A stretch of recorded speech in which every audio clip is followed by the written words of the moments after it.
If you've clicked on this video, you probably already have some knowledge around the seasonal color analysis, aka personal color palettes. But regardless of your knowledge level, I think we can all agree that finding our season and all these theories around color analysis and skin tone can get really confusing.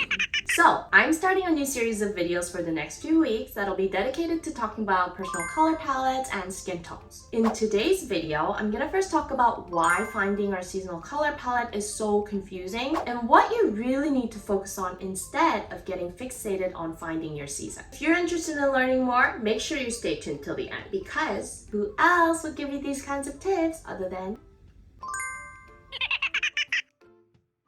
I was actually in Mexico for 6 days. We booked a trip for our wedding anniversary, which lined up with a very crazy flight deal. So we just had to take it. I don't have a community tab open yet because my subscriber count is just 500. So I didn't really have a place to announce that I'm taking a week off. Maybe not, but maybe if there was anybody out there that was waiting for an upload from me last week, I do apologize for that.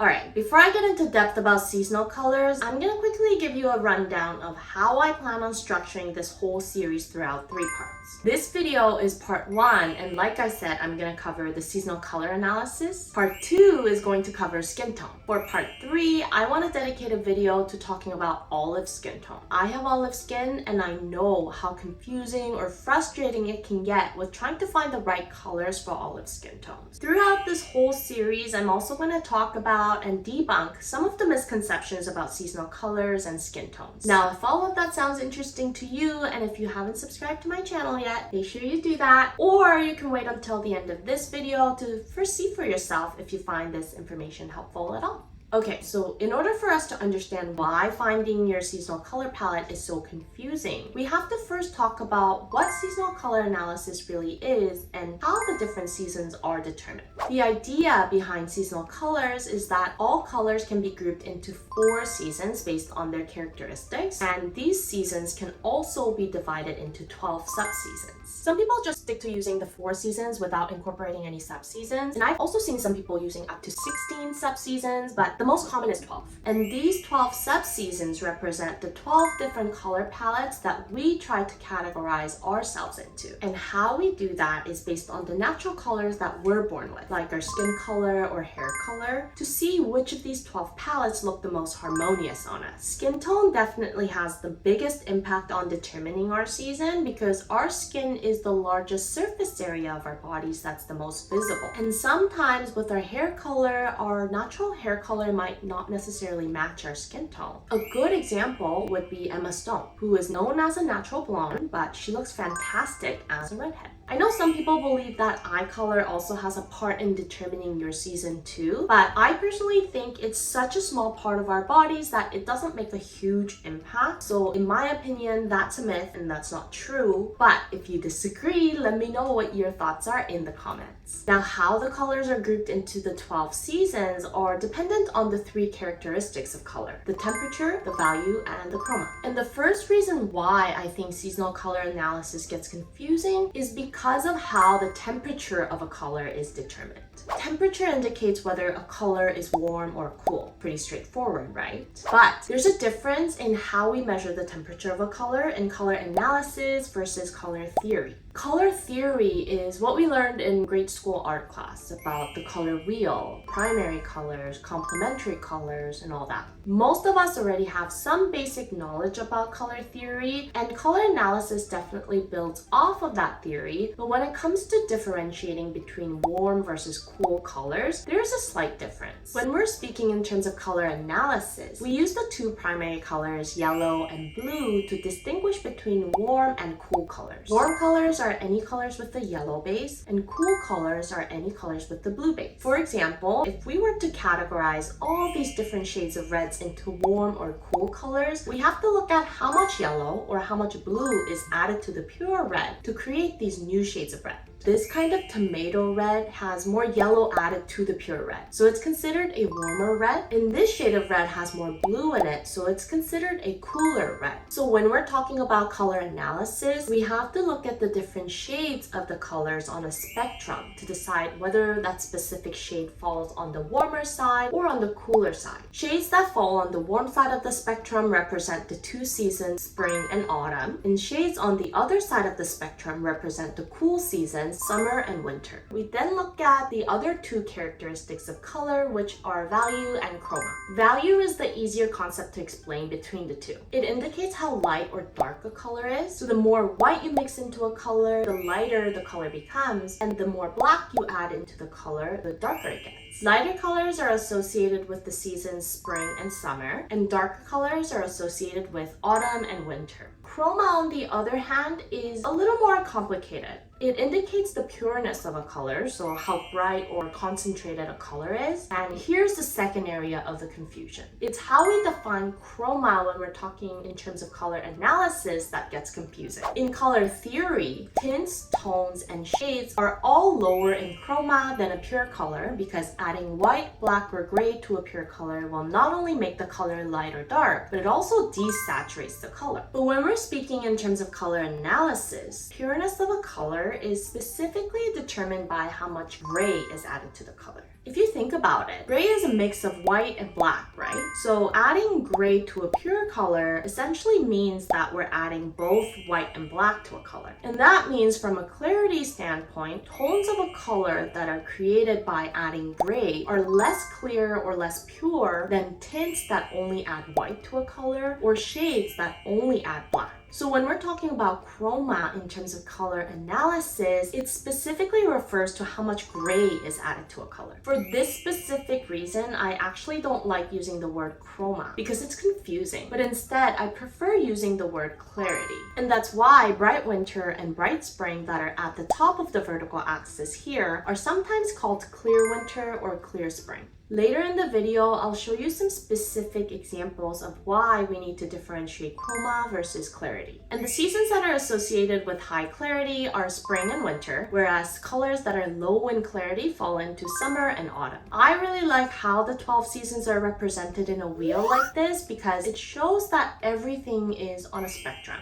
The key word here is spectrum, and it's the third and most important reason why color analysis is so confusing. Essentially, all colors are made up by mixing different ratios of the primary colors red, yellow, and blue, and then by adding white, black, or gray. So all colors in the world fall into a spectrum, like in this diagram. That part is easy to understand and it's very clear. Where it gets confusing is when we try to categorize the colors into seasons and when we start labeling or associating these colors with those specific seasons. Our brains tend to think that these groups or these seasons are clear cut. So if we replace the word wheel with spectrum, within this spectrum of seasonal colors, one person might fall right here and another person might fall right here. Both of these people will technically be categorized as light springs, but person number one is closer on the spectrum to the true spring and will be able to pull off colors that are in both light and true spring seasons, whereas person number two is much closer to the light summer, so the colors they can wear well could be a mix of light spring and light summer colors. But if these two people were to compare themselves to each other, they'd be confused as to why bright colors look better on person number one and cooler colors look better on person number two, even though they both fall into light spring. Do you see how things can get confusing? So the important thing is that you don't try to confine yourself into a specific season and expect everyone that falls into that same season as you to have the exact same color palette. False! Because like I just explained, even if two people fall into the exact same season, the colors that look good on them are actually determined by where on the spectrum of the seasonal colors they sit. So the different categories or seasons are there as general guidelines, but you don't want to necessarily restrict yourself with clear-cut boundaries. Okay, so at this point you're probably asking, if you're telling us not to tie ourselves into specific seasons, then how do we really find the colors that look good on us? well, let me tell you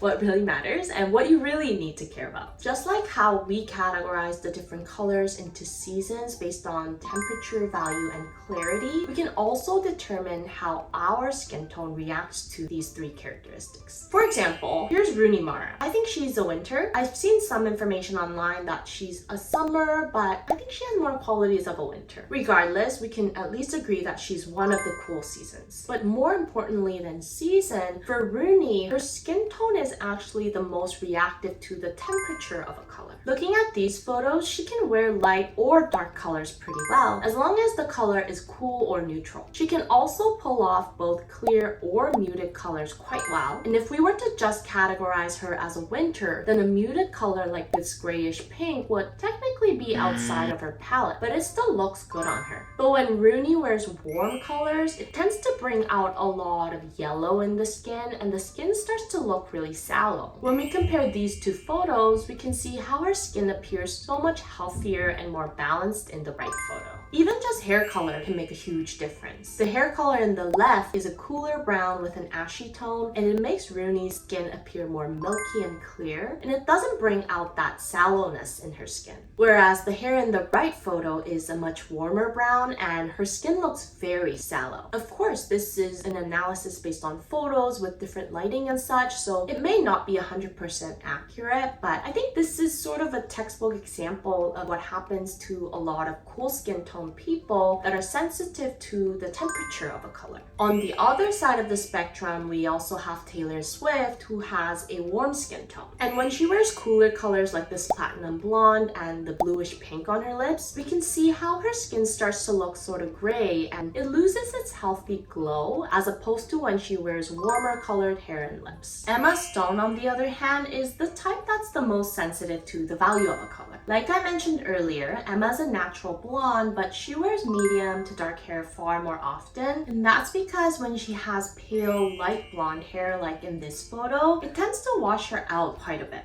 Emma is widely agreed upon as a bright or a clear spring, but cooler blues like this works pretty well on her. Given that she's a bright spring, bright and clear colors definitely look better on her than muted colors, but I think her worst colors are actually most dependent on how light the color is. On the right, she's wearing a muted brown, which is not the best on her, but when we compare it to her wearing a lighter pastel like in the left photo, you can see how the pastel completely washes her out more so than the brown. This sort of coral or salmon pink is a warm pink that definitely falls into the spring season. But on Emma, the color blends in with her skin and hair a little too much to the point where it kind of makes her look like one big blob of a single color. Here's another example. This dress is also a cool color, which is not Emma's temperature, but we've seen in other photos that she can actually wear cool colors as long as they're not too light. Even with lip colors, even though the temperature of these colors are both cool, the lighter pink that has a lot of white in it clashes with Emma's skin tone a lot more than the dark lip does. So for Emma, pastels that have a lot of white added to the color don't really work for her that well, even if they're spring colors. And she needs to wear colors that are at least medium in value. So she's the type that definitely needs contrast against her skin. And the last example here is Rihanna. Again, she's widely known as a winter, I think, but she can wear warm or cool colors very well. Cooler colors do look better on her, but I think warm colors also look pretty good. She looks great with light or dark colors, so pastels like on the left and darker colors like on the right both work really well against her skin tone. What's most important for Rihanna is the clarity. When she wears more muted colors with a lot of gray like this, you can really see the separation between her clothes and her skin. This is why it's important to understand the difference between chroma and clarity. Both of these outfits are low in chroma compared to a pure color, but the dress in the left only has white added to the purple, so it's clearer than the grayish color on the right. So for Rihanna, the most important characteristic in choosing the right colors is clarity. So she needs to make sure that the color doesn't contain a lot of gray. If she must wear gray, then this kind of cool gray would be a lot better than a warmer gray. Okay, so now you can see how the 3 characteristics of color work with your skin tone. And what's more important than your season is actually understanding how tolerant your skin tone is to each of these characteristics. So instead of being fixated on trying to find the right season, what you should really be focusing on is examining your skin tone to understand where on the spectrum of these 3 characteristics your skin tone sits. Like I said, the key word here is spectrum. So of course, if you're really passionate about finding your season, you can still get a color consultation professionally. But even without knowing your season, just knowing where you sit on the spectrum of these characteristics and just having a good understanding of what affects your skin tone the most will help you so much when you're shopping for clothing or makeup. And in my next video, we'll dive a little bit deeper into talking about skin tone and how it relates to personal colors. I hope you found this video helpful. If you did, and if I did a good job in sparking your curiosity for what's to come next, then please take a moment to press those like and subscribe buttons. It would help me out a lot in growing my channel so that I can continue to create more useful content that sparks your interest. If you've enjoyed this video, I think you'd like this playlist here about makeup focal points, so make sure to check that out. Until next time, stay unique and stay gorgeous.